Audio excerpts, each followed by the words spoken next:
Hello there, gang gang, gang gang, gang gang, gang gang, gang gang, gang gang. Welcome back to the I'm Myaky channel. If you're returning, but if you're new here, hi, it's nice to have you. I apologize for taking so long to edit this video. I'm so good at editing, which is why it was so incredibly fast. I'm just an editing god. I'm gonna be doing another time lapse drawing as I usually do, and story times about me in 6th grade. For me, 6th grade was like right before COVID. Was everybody weird in 6th grade? Because I hope I wasn't the only one. But just because I'm weird, I was also funny. I did some really funny things. Here's some of my stories from 6th grade. Okay, starting off strong, okay? I was a flat earther in 6th grade, but I wasn't really, okay? Okay, I did it just to get reactions out of people. I'm very proud of this. I'm very proud of myself in 6th grade. This was funny. This was peak comedy for me. And it still low-key is. I was a big science kid in 6th grade. I still am. I love sciences. Biology's fun. I love biology.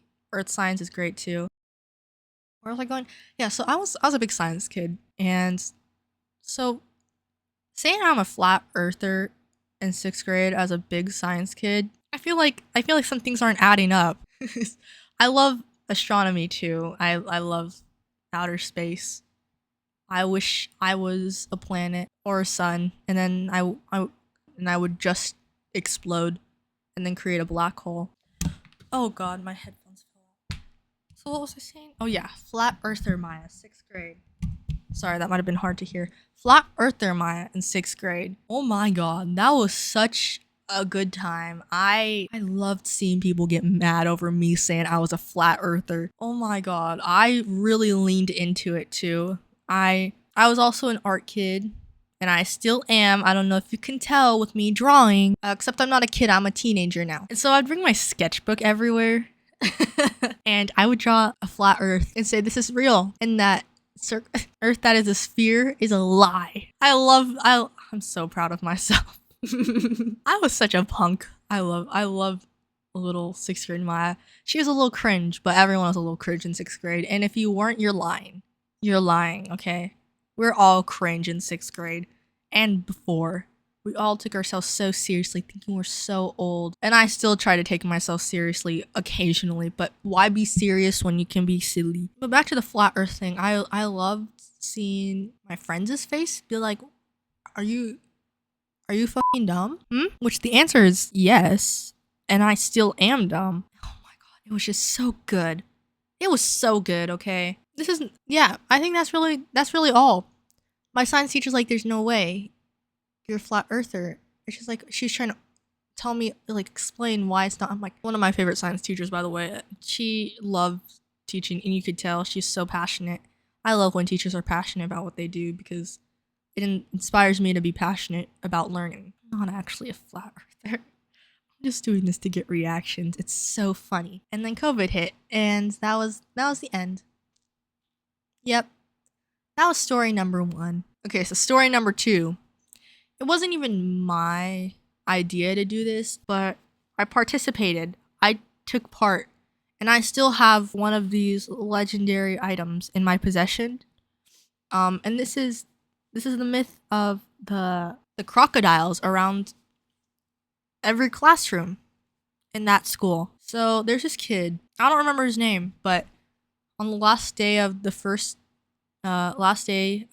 semester, he printed out by accident like 200 pictures of this stupid fucking crocodile, and it was so good. Like, I think I got like 5 of them, and we put them around the school and everywhere. I'm happy I took part in that. Like, so this happened in first period STEM class. Love that class. There's only 4 girls though, unfortunately. I had fun. I mean, there's a lot of the kids in there are nice, and not to brag, but I got asked for help a lot. That was such a fun class. I learned so much. I don't remember any of it though, because I lost that notebook with all my notes. I just remember I learned algebra in 6th grade because of that class. And it was pretty fun. It was pretty easy too. Not to brag. Yeah, so there's like at least 20 of those crocodiles hidden in my first period STEM teacher's classroom. And he was the most chill teacher ever. And he's like, okay, Mr. Hunsaker, you're the best. Yeah. And then we put like 10 in at least one of the hallways. And then there's another, like, there's at least like 4 in the 6th grade wing per classroom. I don't actually remember.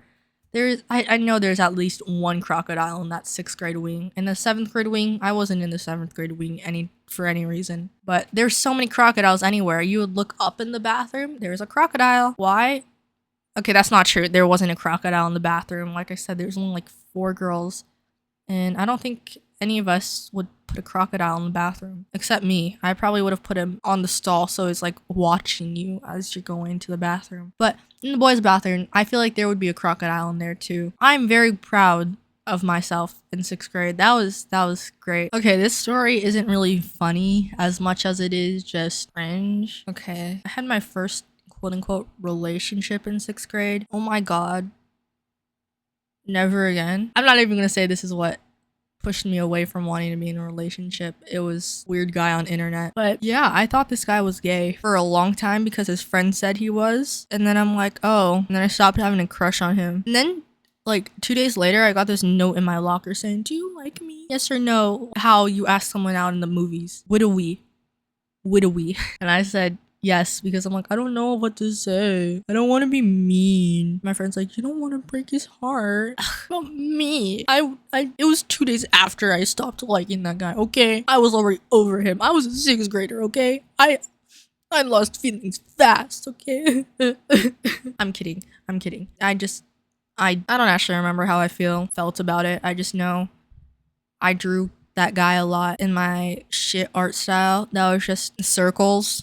And please don't take this the wrong way. I'm not shitting on anyone else's art style. I did it bad. And I did not do it good. Yeah. And then COVID hit. And so COVID broke up for me. So I didn't want to break up. Oh my god, I just remembered another story. Lunch in 6th grade was so chaotic. I had a little group of friends in 6th grade. And we played like Chubby Bunny with Skittles. I have a sketchbook that has Skittles spit in it from me having so many Skittles in my mouth and then chewing them up and having this giant ball of Skittles. And then I took the Skittle ball and I threw it on my sketchbook page and I called it art. Yeah, what other ones were there? I made that guy a bird out of yarn. We were both very into Jaden Animations at the time, like animation channels. Yeah, I wanted to be an animator in 6th grade, but I did not have the mental capacity to do that. I also didn't have the patience to animate, and I still hardly have the patience to animate. I can make 4 frames and then I think that's too much work and I stop working on it for the next year. Okay, bonus story. This isn't 6th grade, this was 8th grade, and I want to inform you guys on how gullible I am. And okay, things like this have happened so many times. I want to be a streamer, but with the way I just accept things, I wouldn't survive. I'd be canceled because I said something unintentionally. One of my friends, so I went to DC 2 years ago, I think 3 years ago. One plot spoiler, I got rejected. That makes us who we are, okay? I've grown from then. Yeah, there's just one kid. I added him on Discord. And we'd be texting while we were walking. And first off, we were walking this one building where it has like this triangle glass floor and you can look down below, and that is terrifying. I loved it though. We were walking there and I forgot to actually say the part that I was talking about how gullible I am and where this was leading to. That friend told me, if you pretend to shake salt on your tongue, you'll taste salt. I didn't do it, but I just accepted it because I read the message wrong. I thought he said, if you shake salt on your tongue, you'll taste salt. That's not what he said, but I just accepted it. I'm like, you know what? I believe you. Wow. I think he was trying to get me to actually do it, but I'm not stupid. Just kidding, I am. Yeah, that's how gullible I am. Don't make me say under, ever. I'd probably accidentally say, yeah, I'll say under and then you get me with the where. Oh wait, no. Don't get me to say where. Wait, hold on. I don't actually know where I'm going with this. I'm losing it. I'm hungry. I want a muffin. Okay, I think that's all for my 6th grade stories. Thank you for watching, gang gang. I hope you like my drawing. Yeah. I hope you guys have a good rest of the day or night if it's nighttime for you. And if it's night, make sure to get some rest because rest is good for you. Stay hydrated. And I'm not stealing this from Cinnamon Toast 10. But if today's your birthday, happy birthday. And until next time, toodaloo, gang gang.